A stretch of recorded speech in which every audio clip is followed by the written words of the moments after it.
د ټیک ټاک ملګرو دا کم کسان چې مشران چې که نه په بوډاګان چې نو دوی بیا خپلو ځوانانو ته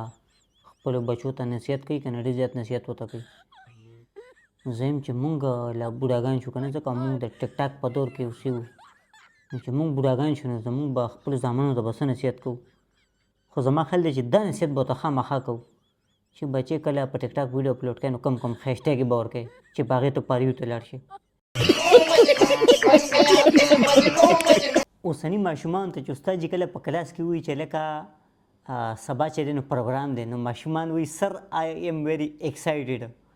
چې لکه مونږ ډېر زیات په جوش او په جذبه کې یو که نه چې سبا پروګرام دی. پخوا به چې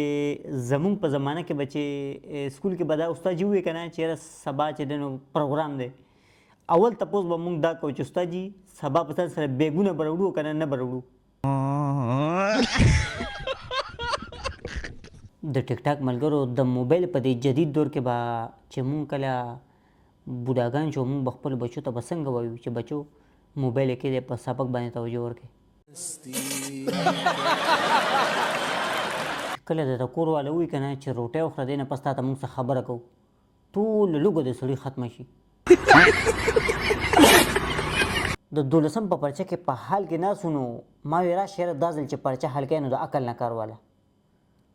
ما چې څنګه عقل نه کار اخیسته نو یاره ما سره سوټ نه کو ما سره مزه بیخي نه کوله بیا مې چې دی نو نقل سټارټ کړ. د جمعې لمونځ نه پس راته کاري صاحب ویې ته لږ دی خوا راشه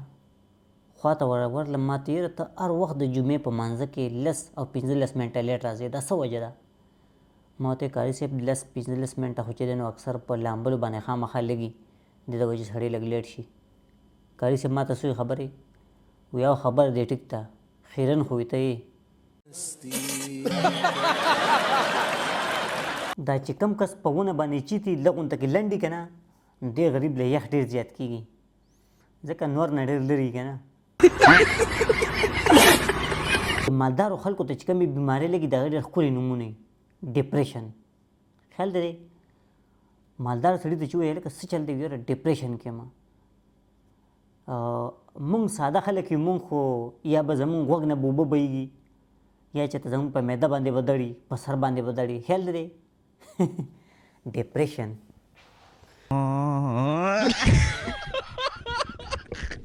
دا بعضې کس ډېر زیات بدقسمته یي که نه د ده واده کېدل دومره ګران یي که نه لکه پخواني فلمونو کې چې دا ګواه چې دی نو های کورټ ته رسېدل ګران وو په لاره کې به چا وویشته. زما یو ملګری و هغه چې دی نو کویدن وشو نو سټیټس یې ولګو چې څه شو هغه مازان وکړئ چې څه کولی شي بیا هغه مازان را پاڅېدل او د هغه چې دی نو کویدن یې وله ماته کړه.